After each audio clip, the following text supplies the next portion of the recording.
Hello দর্শকবৃন্দ, আসসালামু আলাইকুম।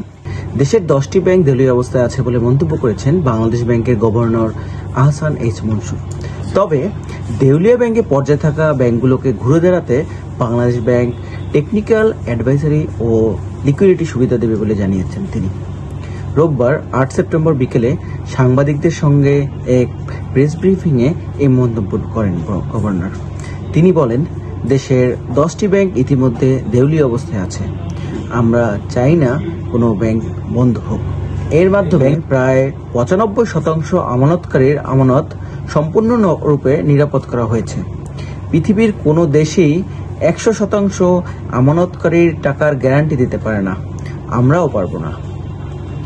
কোনো ব্যাংক দেউলিয়া হলে ছোট ছোট আমানতকারীরা সঙ্গে সঙ্গে টাকা ফেরত পেয়ে যাবেন। আতঙ্কিত হবার কোনো কিছুই নেই। ইতিমধ্যে ব্যাংক খাতে সংস্কার করা শুরু হয়েছে, কিছু হলেও কাজ করা হচ্ছে।